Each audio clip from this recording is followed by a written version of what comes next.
Come on. Do I sound like I'm joking? Do I sound like I'm playing? When you look into my eyes, you understand what I'm saying? Let me say it to you slowly, and it may sound scandalous. I don't think that you can handle this. Once again, we are on. He is the great Mike Steph. I am the MoJoKing. And together we are Hidden Gems Football, brought to you by the Mighty 19 Media Group. Before we start, I'd like to thank all of our listeners and watchers. We thrive, we survive because of you. Please like, subscribe, and tell a friend. All right. How are you this week, Mike Steph? Did I say Donnie?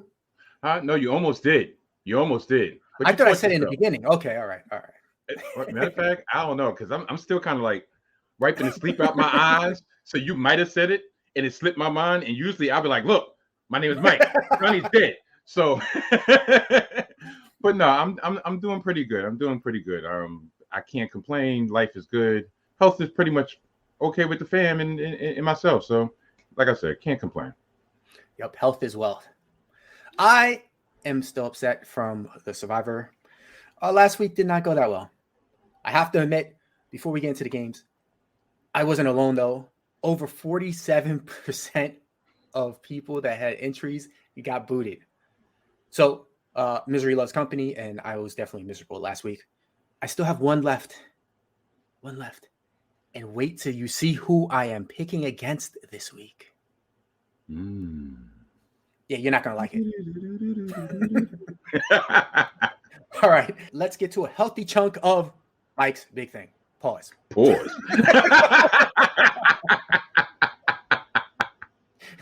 Well, you know what my big thing is? Besides what anyway. I'm going to start off like this and shout out to the person at the end of the spiel. Does it sound like I'm joking? Does it sound like I'm playing? Take a look in my eyes so you can see what I'm saying. When it comes to head coach, Brandon Staley has no idea what he's doing. And I don't think he can handle this. Shout out to Willie Freeman. See how I picked it up? Yeah. Right. Anyway. Brandon Staley, as longtime viewers and listeners know, has been a target of my ire, I want to believe, since the inception of Hidden Gems Football for various reasons. But one reason in particular is his asinine decisions that ultimately affect his team's ability to win games.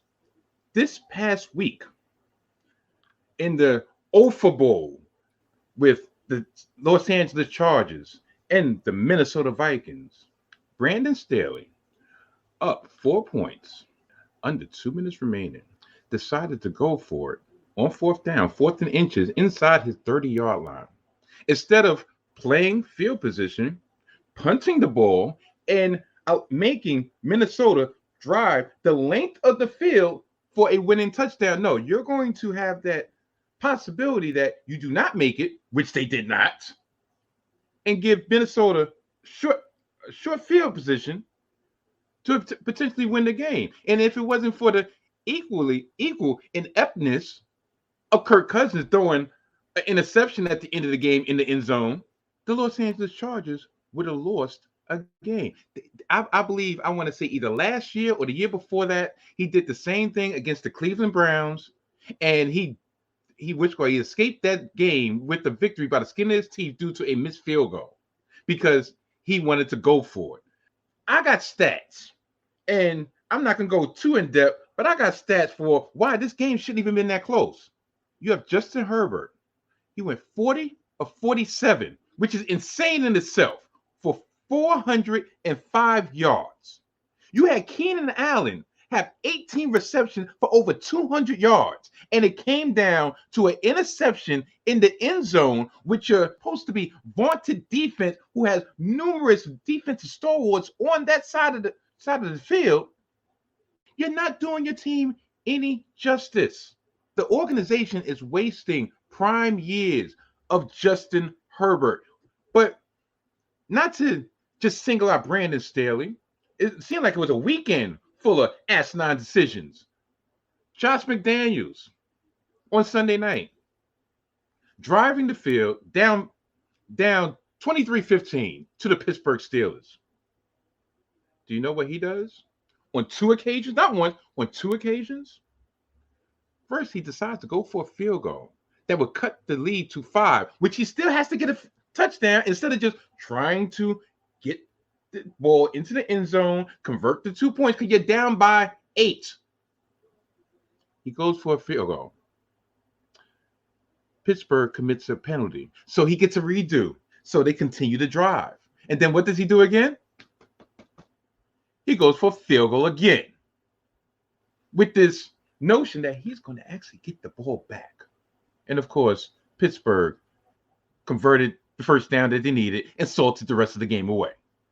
What's going on? What's going on with this brain lock when it comes to the head coaching fraternity? They have no idea what they're doing. Now, I think there was a couple other examples, so I'm going to pass it over to my colleague for the other two brain locks. All right. I mean, those were the two big ones, obviously. But, all right, so Minnesota gets back the ball. They get down. They get it to, I think, about the 6-yard line, right? You have 30 seconds left. I don't think it takes a genius to know that you need to go up and spike the ball. So you have 3 chances to score the game-winning touchdown. Instead, the coaches are yelling in Kirk Cousins' ear about what the next play is, and he can't hear it. They waste 17 seconds, and it turns out it didn't matter because then it was the interception. But the thing is, why do you have to be smarter than everybody in the room? Just spike the ball and get your 3 plays, your 3 chances. Then the Cowboys, they're down by 2 scores. 3 minutes left, about the 10-15 yard line. Why are you running the ball? First down, run. Second down, run. Third down, Dak throws the interception. But you know what? At that point, Dak had to make sure he get in the end zone next 2 plays, or the game's over. If you throw the ball on first down, you don't waste all that time. Plus, hey, maybe, I'm not saying for sure, but maybe Dak's like, you know what? This down, I can't get anything. I throw it out of bounds. You still have second, third, and fourth down. At third down, and you didn't gain barely anything, now he knows he has 2 plays or the game is over, which is how you force a ball in and get a pick. Now, knowing Dak, he might have threw a pick anyway. But what are the coaches doing? I don't understand. Do they not trust their offense to actually do what they're supposed to do? I don't get it. Told you Dak was going to Dak. I told you Dak was going to Dak. Well, look. You know what's funny? I think you picked the Vikings, but you always are on Cousins about Cousins doing Cousin things, and then Dak doing Dak things, and then they both end up throwing interceptions. But I gotta say, they both did. But the coaches put them in worse position, more likely to throw interceptions, and I just don't understand it. I'll shoot the Vikings some bail here, where at least their head coach, because that was kind of out of character for him. Brandon Staley is like a known fool, but that was kind of out of character for the Vikings head coach. So I'll give him the benefit of the doubt this time. But you're totally correct. Like these coaches are not putting their teams, not putting their players in the opportune position for success. Let's get into Thursday night game. We have the Detroit Lions, who are 2-1, heading to Green Bay to face the Packers, who are 2-1.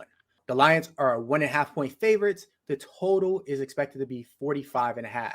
That means Vegas has the final score as the Detroit Lions scoring 23.5 and the Packers scoring 22. As far as injuries go, the Lions running back David Montgomery, he was out last week. He's been limited in practice this week. We'll wait and see. If he doesn't play, that increases Jahmyr Gibbs' usage, which may not be a bad thing for the Lions anyway. They also have injuries on their offensive line. Their left tackle, left guard, and right guard are all questionable. On Green Bay's side, some major injuries. Aaron Jones has a hamstring injury, and Christian Watson, the wide receiver, also has a hamstring injury. Jones hasn't played since week 1. Watson hasn't played yet this season. I saw a report right before we came on air that Green Bay is believing that both of them will play, but, we'll see what happens. I find it kind of strange that they would play on a Thursday when if they just wait till next week, they could have an extra 10 days off. On their offensive line, their left guard, left tackle, and right tackle are all questionable. All right, Mike Steph, what do you think about this game? The Lions have proven to be a very exciting team, especially on offense. And they're in their quest to prove that they're legitimate this year. Some would say they should be 3-0 if it wasn't for that OT loss against Seattle, where they just kind of broke down and a lot of people start jumping off the bandwagon quick. I'm not one of those people. Now, I will say this. The Lions did prove to be resilient and bouncing back from their disappointing OT loss the previous week, which is a check in Dan Campbell's box. Sam Laporta, the rookie tight end, is having a strong rookie year. You know, he has 18 catches so far. Jameer Gibbs is a force.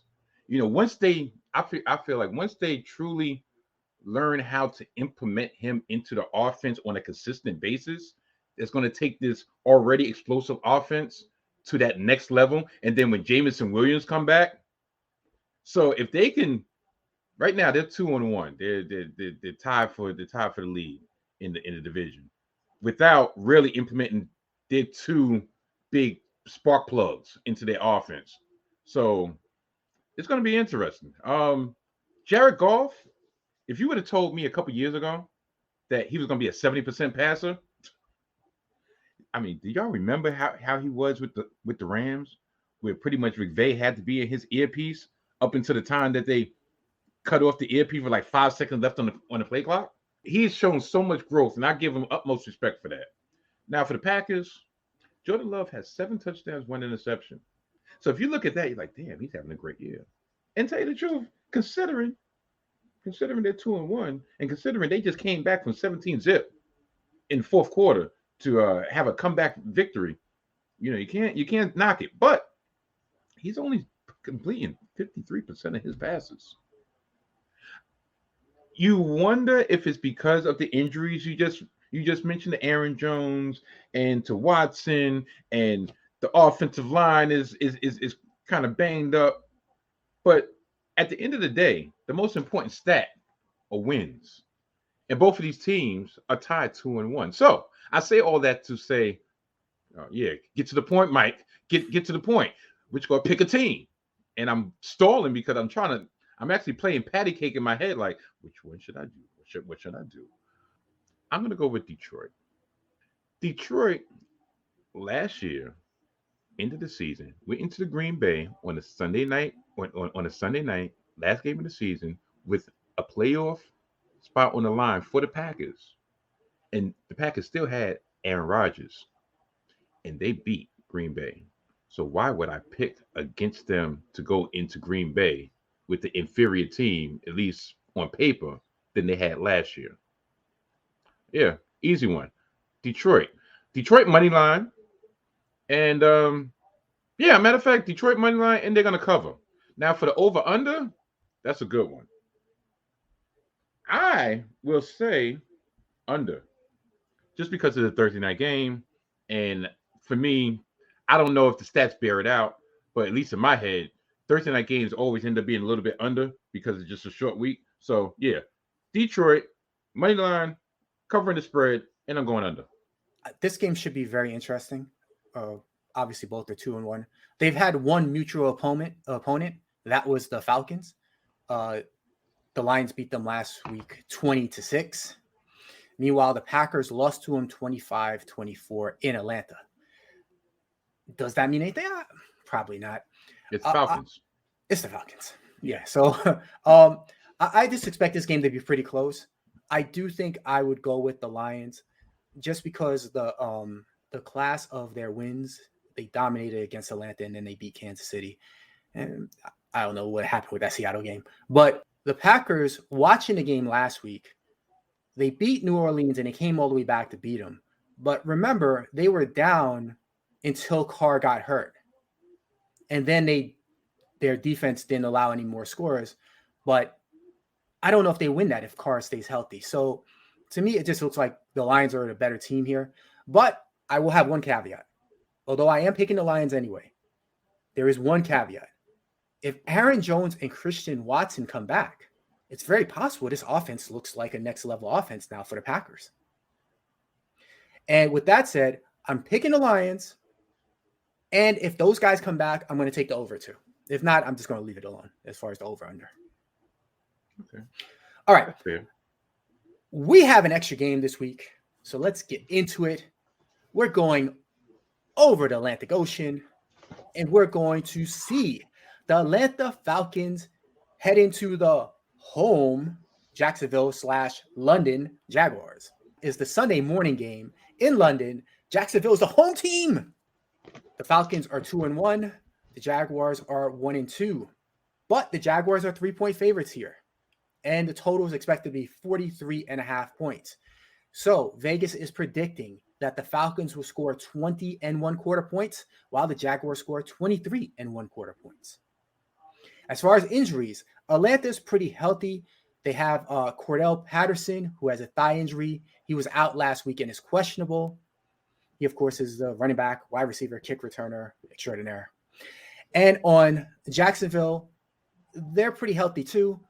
Wide receiver Zay Jones left the game 2 weeks ago with a sore knee and hasn't played since. He's questionable. And their right tackle, Antoine Harrison, is also questionable with an ankle injury. What do you think about this game, Mike Steph? Well, first and foremost, I'm going to call a spade a spade. I'm going to be fully transparent.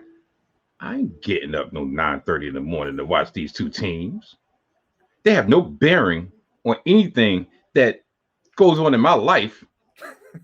Plus, I got appointments. Plus, I got a Trader Joe run I need to go to in the morning before. And plus, my Jets don't even play until that night. So you think I'm getting up 9 o'clock in the morning to watch this team? Matter of fact, you know what? I'm going to contradict myself. I am going to check out this game probably toward the end when I actually get up about 11:30, 12 o'clock that afternoon, because there is an interesting thing about this game. Do you know if you're watching on ESPN Plus, this is one of the games that they're actually going to have animated. It's supposed to take place inside Toy Story's the boy from Toy Story's room. They're supposed to be like toys in the room. So it's going to be like a football game inside. I don't know why I'm forgetting the little boy's name from Toy Story, and that's one of my favorite trilogies ever is Toy Story. But yeah, so I do want to see that, because they used to do that on they used to have the games on Nickelodeon, and they were having like animated. So it's something similar like that. So now to the actual analysts, the Jags. They're overrated ass team. I'm sorry. Excuse my French. They're coming off a loss to the previously winless Texans. Even though the Texans always played them tough, if you're supposed to be the front runner when it comes to winning this division, if you're supposed to be a playoff team, you do not lose at home against the Texans with a rookie quarterback, with a first-year head coach.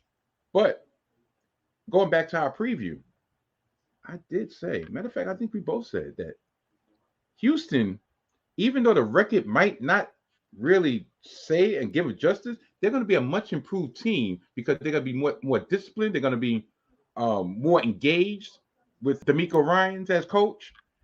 The defense held them to under 20 points. And that's why I said Jacksonville, they were like, what, 9.5 wins over? Please. I digress. Now, they occupy last place in the AFC South. The defense has been porous, giving up 25 points a game. They're the epitome of mediocre. Middle to bottom in all rankings. Trevor Lawrence, to me, has struggled. He's not continuing drives. Their offense as a whole is not continuing drives. Do you know they're converting only 29% of their third downs? So that probably leads to a lot of 3 and outs, which does put pressure on their already bottom tier defense as is. Now we go over to the Falcons, and I will preface it like this: there will be no Atlanta Falcons slander from yours truly this episode, due to the fact that my brother-in-law, Low Fat Beats from Hotlanta, did reach out to me in my time of need, in my time of despair. So far be it for me to try to kick the team when they're down. And even though he gave me a couple shots, at the end of the day, he massaged my feelings. So there will be no slander. It'll be strictly facts. They have a dynamic rookie in Bijan Robinson that they will lean on while still continuing to groom second-year quarterback Desmond Ridder, who, tell you the truth, might be one play closer to the bench after getting sacked 7 times against Detroit last week. I'm hearing Arthur Smith might just be a hair trigger away from inserting Tyler Heineke into the starting lineup, because he sees that this team has the potential actually to maybe steal this division. And far be it from him to, even though, yes, you want to develop your quarterback, do you really want to give up wins when you have a roster that showing that they can be competitive and the only thing that's holding them back is their inexperienced quarterback? So I don't know. To me, that might be the best option for a winning future. Now, who am I going to pick? I'm going with Atlanta, because I don't have any type of faith in Jacksonville. There was one piece of information that came out that I didn't even realize. Last year, Doug Peterson was calling the plays on offense, and it coincided with the run at the end of the season that Jacksonville had to get into the playoffs, which also coincided with the bottom falling out from the Tennessee Titans. Do you know Doug Peterson is not calling the plays this year? Why? I have no idea. Once you saw success, but maybe he feel like I have too much on my plate. So until he start calling the plays, I definitely have no confidence in Jacksonville. So Jacksonville, matter of fact, I'm picking the Falcons money line. And as for the over/under, I'm going under, because matter of fact, yeah, I'm going under. Because Atlanta, their best way, they're going to grind it out, or they should be able to grind it out. And even though Jacksonville's defense is porous, I don't see Atlanta blowing them out. So it's going to be a close game, but I think Atlanta's going to pull it out. Well, all right. The reason I'm going to watch this in the morning is because of Bijan Robinson. I want to get a good look at him. He's just so dynamic. So that is going to be my excitement for the week. Unfortunately, I think the game is going to come down to somebody I'm not quite as excited about, and that's Evan Ingram. The Falcons have seemed to not really cover the tight end position that well so far. And Trevor Lawrence, for whatever reason, has seemed to key on Evan Ingram, especially the last couple of weeks. It's kind of odd. Calvin Ridley, everybody remembers him going off on week 1. He's only gained 72 yards since on 5 receptions the last 2 games. I don't know if I'm right for doing this, but I think I'm going to dismiss the last Houston game just because, for whatever reason, Houston has Jacksonville and Trevor Lawrence's number. He always struggles against them. I don't know what that is. And with that said, I'm just going to go with the team that I feel is slightly better, or at least should be better, which is Jacksonville. I don't feel overly confident with it. Yeah, I think I'd go with the 3 points too. I don't know about the over/under, and I'm sorry, Mr. Low Fat Beats, but you know, I'm putting Atlanta back to even because that's where I picked them. I picked them at 8-1. Yeah, that's right. You straddled that line. You was like, you know what? That was one of your non-committal picks. I remember that. Yep. And I'm sticking with it. Non-commitment. All right. Go figure. For 2 married dudes, we talk about non-committed. Are you ready to step up your style without compromising the planet? Introducing the exciting partnership between BLUEVIEW Footwear and the 19 Media Group Network. Just visit bit.ly/BLUEVIEW19 to start your sustainable style journey. Our friends over at BLUEVIEW Footwear are renowned for introducing the world's first fully biodegradable sneaker. By using plant-based plastics, they are leading a revolution in cleaner materials and manufacturing. They have sleek and contemporary styles that cater to a wide range of tastes. BLUEVIEW Footwear believes that fashion and sustainability can coexist harmoniously. Explore their incredible collection of eco-friendly footwear by visiting bit.ly/BLUEVIEW19. If you let us know you made a purchase, we'll shout you out on our next show. Again, just visit bit.ly/BLUEVIEW19 today, and you'll see the ultimate collaboration of fashion, sustainability, and media excellence. All right, now to the Sunday stateside games and survivor picks. I need to get this one right. You know, I'm still in the micro ones, and then I added like a second chance and a third chance or whatever. But the official big one I only have one left. I have to get everything right the rest of the season. No problem. This is the pick you was talking about? This is not the pick I was talking about. Okay, it's coming. I was going to say. All right. You're a madman for real. I don't know. All right, we'll see. All right. The game we're talking about is the 2-1 Washington Commanders. They are going to Philadelphia to face the undefeated Philadelphia Eagles. Vegas has the Eagles as a 7.5-point favorite and a total at 44.5. That means that the odds makers are projecting the Washington Commanders to score 18.5 points and the Eagles to score 26. As far as injuries, Washington has tight end Logan Thomas. He is in concussion protocol. He was out last week. We have no real status update on that. Philadelphia is mostly healthy, but they do have a couple of role players that have some injuries. Wide receiver Quez Watkins has hamstring pull, and Boston Scott, running back, is in concussion protocol himself. On defense, safety Justin Evans left last game with a neck injury, and he's questionable for this week. Mike Steph, what do you think about the Commanders versus the Eagles? Well, going to my trusty ass notes. The commies, I'll start with them first. To me, matter of fact, not to me, to the world at large, the roof caved in on Sam Howell last week with a 4-interception performance against the Bills in their first loss of the season.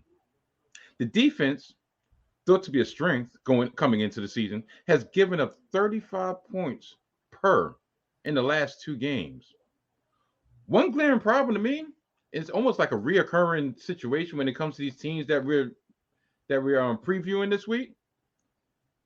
The commies are only converting 26% of their third downs. Once again, which leads to a lot of 3-and-outs, which puts undue pressure on a defense that's middle to bottom in the league, or maybe this is the reason why they're giving up 35 points per the last 2 because it's just too much pressure. That 26% is second to last in the league. We'll get to the team that is bringing up the rear shortly. They're also only averaging 19 points per game. Ron Rivera is proven to be a very overrated coach. I mean, his forte is supposed to be defense, right? I mean, he went to bat for Jack Del Rio numerous times, but Jack Del Rio probably shouldn't even be with the franchise anymore. And it seems like year after year after year, their defense is just going down the drain. To go on the other side of this matchup, one of the teams that I loathe, even though they have nothing to do with me personally, I just can't stand their arrogance, but I will give them disrespect. Both of their assistants that got hired for head coaching jobs in the offseason are doing stellar jobs. Gannon with Arizona and what was it, Stykler?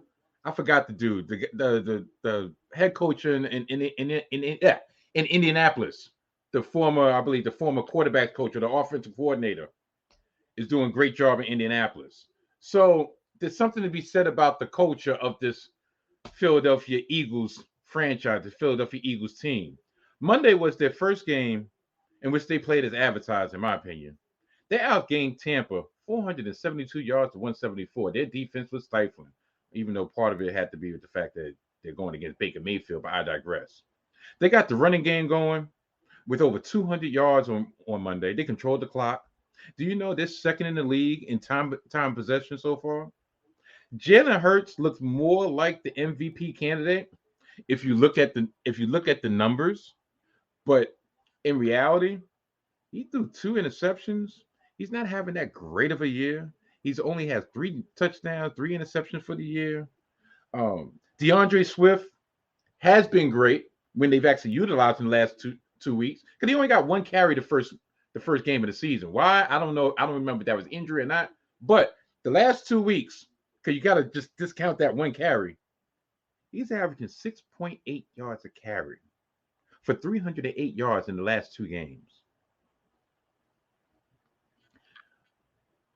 what has been proven to be true when it comes to Philly is if they maintain with the running game, that allows Jalen Hurts to do the RPO action that frees Jalen Hurts up. But what I believe might be hurting Jalen Hurts even more so is the fact of they have somebody new in his ear heading the offense.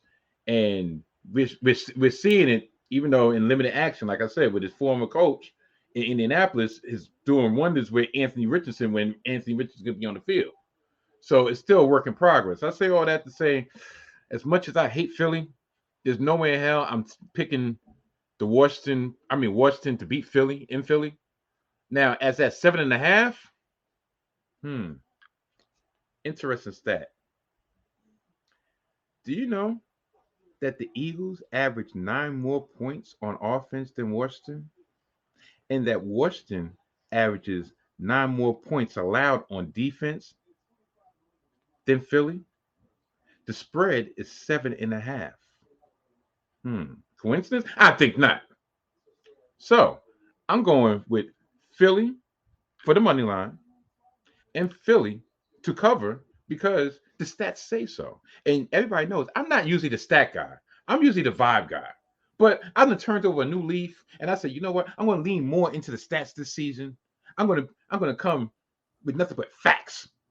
And therefore, if I'm wrong, look, I can't be wrong with opinion. I'm wrong with stats. The stats lie. Numbers never lie. Hopefully they don't.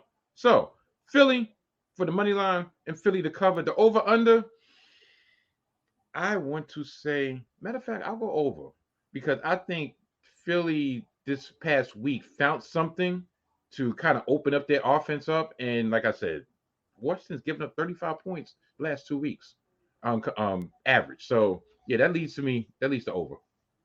I'm glad you picked Philadelphia because I was about to jump all over you. Because last week you were telling me about Jimmy G and all he does is win. Do you know that Jalen Hurts has won 20 of his last 21 starts? I would say he's a winner. So now Philadelphia wins the rest of the season. That's it. Every game, Philadelphia. All right, but for this game in particular, back to Washington. Sam Howell, I don't think he's quite as good, and the team is quite as good as they looked in their first 2 games with the late comebacks. But I don't think they're as bad as they looked against the Bills. I think the Bills just kind of do that to teams sometimes. So I find them mediocre. I think Philadelphia is elite, even if I don't think they're going to necessarily win all the rest of the games. So I'm going with Philadelphia. I hate the 7.5, but I probably would still go with Philadelphia. I don't think I would bet that at all. And I'm abstaining from the over-under because I really am curious to see what Washington does. Like if they get shut down again and they get shut down back-to-back by the Bills and then the Eagles, then I know anytime they face an elite team, I can expect nothing from them. But the offense looked pretty decent the first 2 games. So I'm more curious. I'm an observer in this one. I'm going to be a viewer. I'm not indulging. Think about it. First game against Arizona. Arizona is better than we thought, but Washington only scored 20 points. Second game against Denver. Denver's defense is worse than we thought. Washington scored in the 30s. Now, Buffalo is pretty much what we thought, and they only scored 3 points. So I'm leaning toward that maybe their offense just can't go against a average to above average defense. So the real reason I'm going over is on Philly side, not really so much on Washington side. I want to see it one more game to know it for a fact, but I think you're pretty much dead on. Yeah. All right. Let's move to the next game.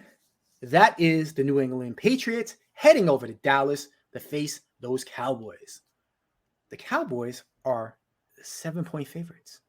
And the total is expected to be 43.5 points. That means Vegas is projecting that the Patriots will score 18.25 points and the Cowboys will score 25.25 points.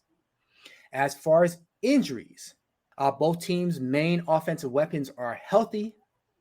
But for New England, their left guard and their defensive nose tackle, both left games this past week and are questionable for this week.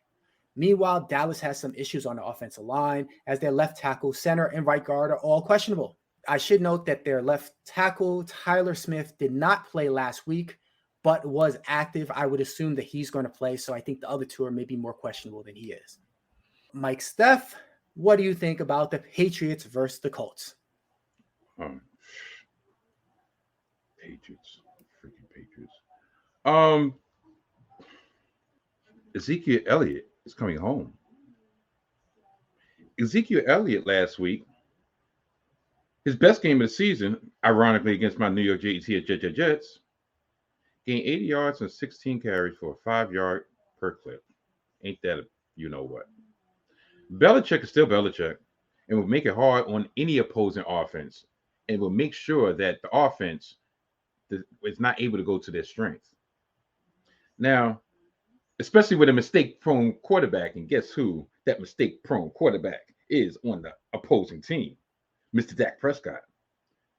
Now, here's the only caveat that's going to give me pause in who I'm going to pick. Besides the fact that I can't stand the Patriots. The Patriots only average 17 points a game in their 1-2 start. But every game this season has been decided by a one-possession score. Hence, the 7-point spread. Now, the Dallas crashed back to reality in a 28-16 loss against the Cards. Dak Prescott threw his usual inopportune interception in the red zone when trying to come back in the fourth quarter. After allowing 10 points total against the state of New York, the Cards dropped 28 on them. And people would say, well, maybe they were still shell-shocked because due to the injury of Trayvon Diggs. Yeah, perhaps. But if Dan Quinn is supposed to be this genius defensive coordinator, tell me why, when you lose one of the top cornerbacks in the game for the year, that you still are insistent on playing man when it was proven that your man defense got ate up by the Arizona Cardinals and you refuse to change. Micah Parsons, for all his MVP talk, yeah, he got a sack, but was he really disruptive this last week? Is the Cardinals' offensive line is that great? So, makes me wonder. It's a toss-up to me for this reason only. If Dallas continues to establish the running game and really grind with Tony Pollard and control the clock like they've controlled for the beginning of the season, I can see them grinding this game down. I don't believe it's going to be a shootout. I don't believe it's going to be a blowout either. Patriots are going to play close. They're going to try to minimize the mistakes on their part, and they're going to try to force Dak into mistakes, and that's going to be on Mike McCarthy to allow Dak to go back to being a game manager and not a gunslinger. So I'm going to go with New England to cover. And the 43.5, I'm going to go under because I think it's going to be a nip and tuck game. Dallas probably will ultimately win because I believe they just have they have more talent on paper. But it's going to be a close game, and I think New England's if they're going to lose, they're not going to lose by more than 7. Yeah, I'm with you almost exactly what you said as far as it staying close and Belichick figuring out how to grind this game out. The Zeke thing is really interesting because it's been interesting how he's played. He was prominent in the first game, which shocked everybody. Then the second game, Belichick didn't really play him too much. And in the third game, now he brought him back and was playing him. So I am curious to see what Belichick does as far as Zeke this game, but I think he will probably play him just because Belichick likes to throw a little jab in there, and it would be something to have Zeke beating him up. As far as the over-under, I'm not messing with that at all. So I'm going to take the Patriots, +7, and I'm not messing with the over-under because I think it should be a low-scoring game, but that total is too low for me to feel confident in it, so I'm just leaving it alone. All right, up next is the Arizona Cardinals. They are going to San Francisco to face the 49ers. The 49ers are 3-0 and 14-point favorites versus the 1-2 Cardinals.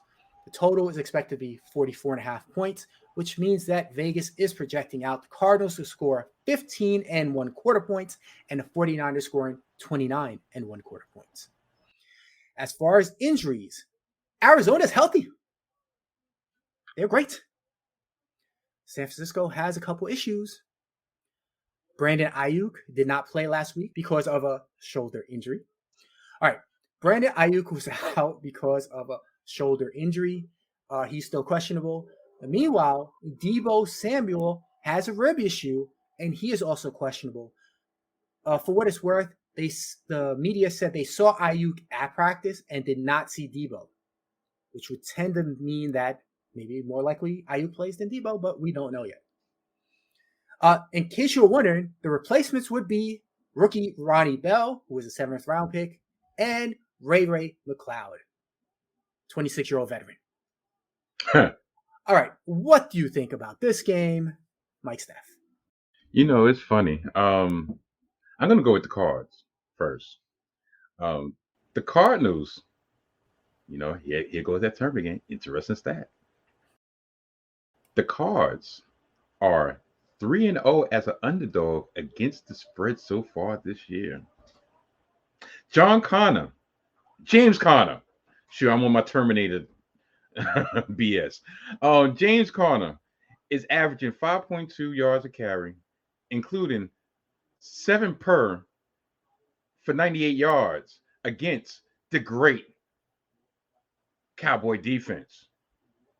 Josh Dobbs is doing a damn good job managing the offense. He's passing at a 72% clip and using his legs when necessary. Now, we go over to the 49ers side. The 49ers are rolling. Fresh off a 30-12 victory over the G-Men in a game that the score belies how it actually played out to me. To me, I thought it was actually closer than the score actually indicated. If the Giants would have just been able to gain a little bit more momentum on the offensive side, and a lot of that has to do with the 49ers D. I don't know, that 30-12 looked like it was a blowout, but it was closer than it really seemed.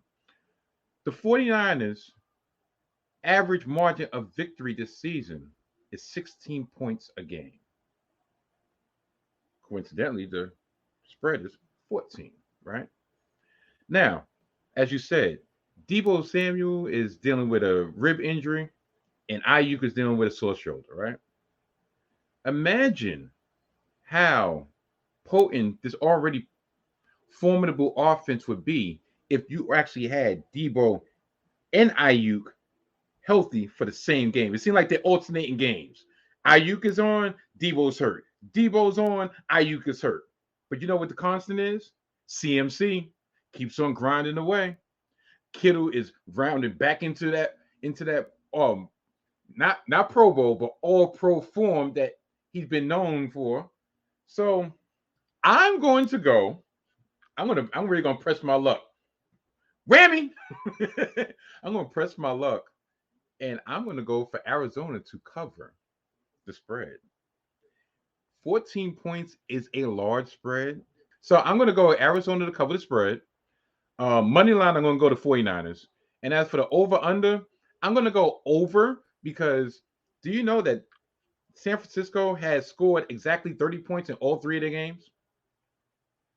Arizona is no slouch themselves. I think they're averaging like 24 points a game.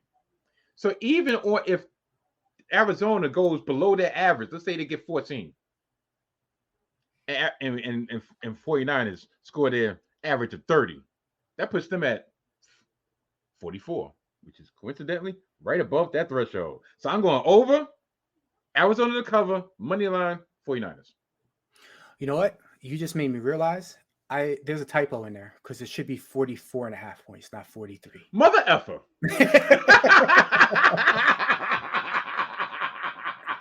So now what you got to say? Saying it's going to be 44. It's 44.5. I'm still going over. Arizona's going to score 15 points. Aha, how about that? Oh, there you go. That's funny. Yeah, I don't have much to add about this, because I just think that this spread is too big. I don't understand. I understand it, but I don't understand at the same time. the Cardinals have played every single game tough and defeated the Cowboys. What do they have to do to get respect? I understand the 49ers are a juggernaut, one of the best teams in the league, and have averaged 30 points. But I think Cardinals could keep it within 2 touchdowns. So I would definitely side with the Cardinals plus the 14. Pretty obviously, I think the 49ers are going to win. But it's funny that you called him John Connor the Terminator because, they did terminate Dallas and my Survivor picks there last week. So who knows? I will say that as far as with it being 44.5 and not 43.5, I would take the under if both wide receivers are out. Because then I do think San Francisco may have a little bit more difficulty. Although they still have Kittle and CMC, obviously. Good point. All right. Last and maybe least, at least on one half, is this game is my Survivor pick of the week, in case you were curious. Oh, wow. I wonder why. I swear, that is so gutless. That is so gutless. Hey, man, after last week, I have no more guts. I am just going with my one chance and going with the right thing.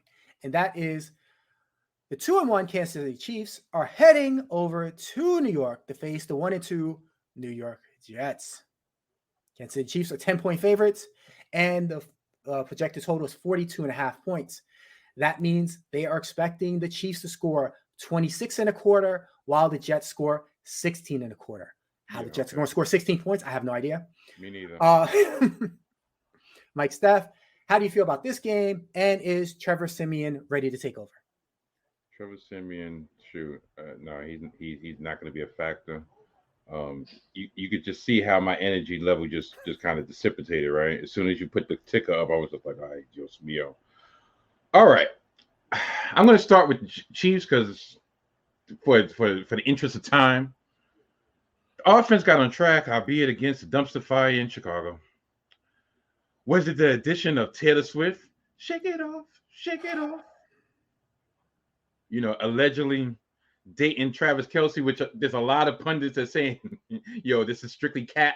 For all the young viewers out there, cat. And for the older viewers, cat means, yeah, this is fixed. This ain't real. We're living in the Matrix right now. When it comes to the Chiefs, it's actually been a defense to me that's been leading the team so far, with Chris Jones back in his hole. Not counting the punt return against the Bills, and I'm shifting over to the Jets for this one thing. The Jets have only scored 12 points a game. So the Chiefs are giving up 13 points a game. The Jets are only scoring 12 points a game. Now, to go into the other side of the ledger real quick, the Jets have only had, for this vaunted 85 Bears defense that they compared themselves to at the beginning of the season, they only have 1 sack in the last 2 games. They're averaging 10 points a game on offense the last 2 weeks. They're last in the league in total yards, averaging 247 yards per game. No, that's not averaging 247 yards passing. That's not averaging 247 yards running. No, that's total yards. They're last in time of possession.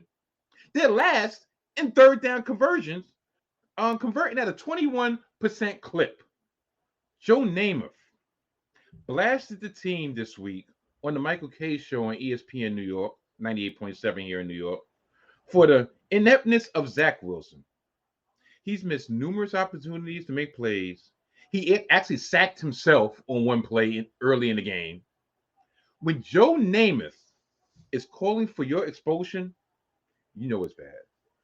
They were so bad that you could hear the pity in Tony Romo's voice when he was commentating on the game, because that was the second week in a row he had to actually have a front row view of the ineptness of Zach Wilson. Only the Jets could go from being a Super Bowl contender less than 3 weeks ago to the worst offense in the league in 4 snaps. This is going to hurt me.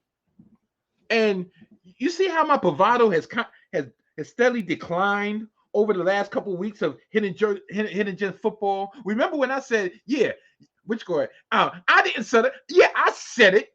that the Jets were going to not only cover, but win in Big D and give Dallas the Big D, as in defeat. Remember when I said, yeah, we're going to cover and we're going to win against our arch nemesis and put the 14-game losing streak to rest? I didn't say that. I won't say they broke me. And that's why these words, these letters down here, SOJ, instead of SOS, because it's a family-friendly show, so I can't say what SOS really means. But the SOJ means same old Jets, meaning the same old Jet heartbreak that they've given me over the last 40-some-odd years.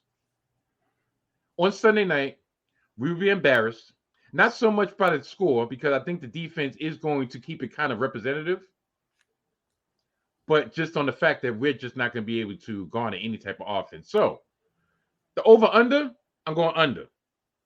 The spread, no, we're not covering the spread. The Kansas City Chiefs are going to cover the spread. They're going to beat us by 10 points, even though, yeah, they're going to keep beating us by 10 points. So,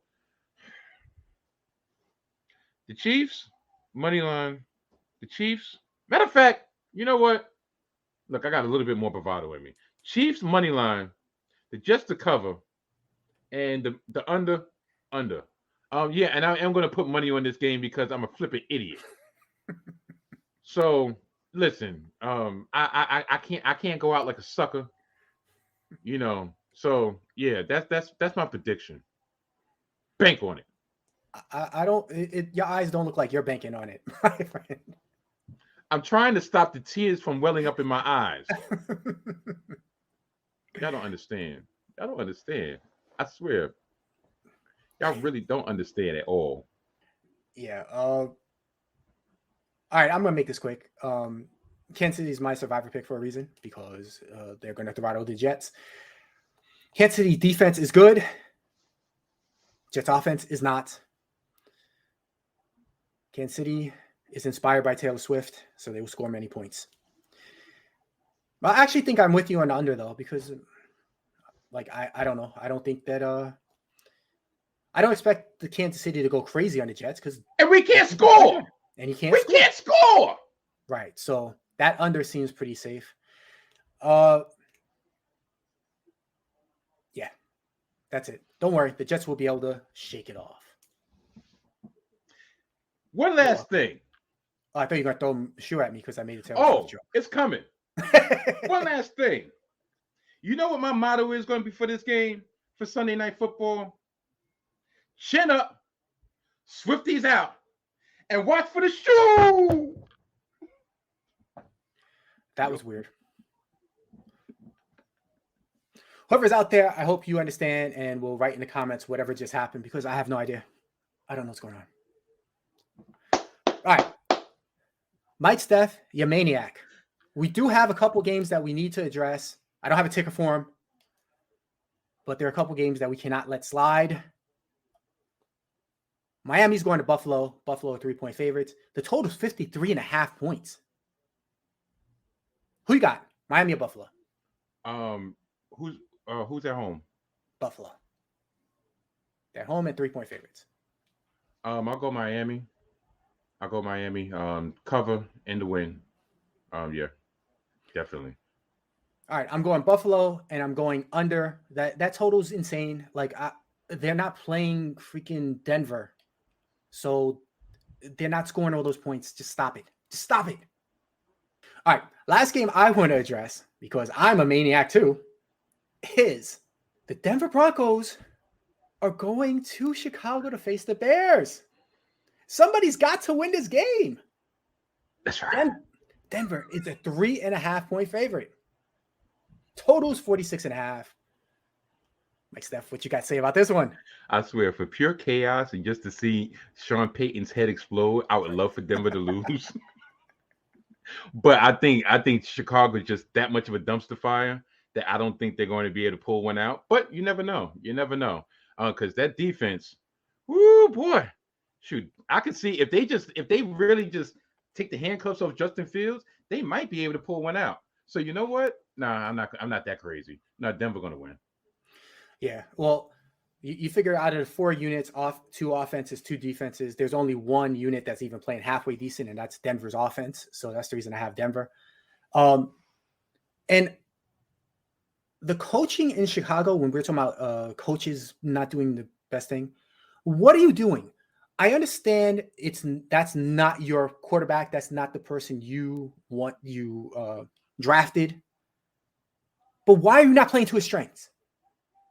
How dare you let him stand in the pocket? He is not a pocket quarterback. At least not now. I don't know. Maybe a couple years from now, he still won't be. Run the ball with him. They were doing it last year. It was the same. It was the same coaches. I have no idea. I don't know if they're going to try to get the first pick, or they're just trying to sabotage Justin Fields. I don't know what's going on. I have conspiracy theories, though. I think they're trying to get Justin Fields out the league. Well, at least out of Chicago. Somebody's going to pick him up. As well, they should. How you? I could see him be a reclamation project. Yeah, and I think what should happen is probably he should go probably back up one of the running quarterbacks. Baltimore. He could take over in Washington after Sam Howell craps the bed again. All right, yeah. Mike Steph, take us out. Okay, this was a jam-packed edition of Hidden Gems Football. Thanks for tuning in, and as always, we will see y'all next week because Hidden Gems Football has been a part of the 19 Media Group. Goodbye. Bye, folks. Bye-bye. This way. Bye-bye. You're over there. You're that way. Oh, wait. That way. This is a 19 Media Group presentation. And watch for the shoe. And then she walks off, but then she throws her shoe at the interviewer. And it's the most hilarious thing. If they're a wrestling fan, they'll catch it. Yeah, I'm not trying it again. Too many S's.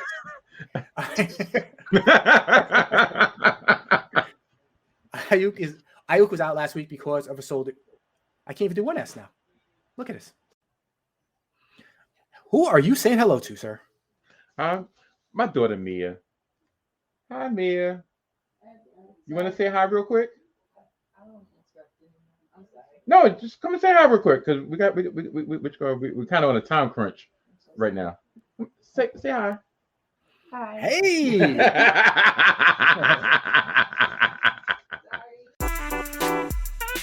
Sorry.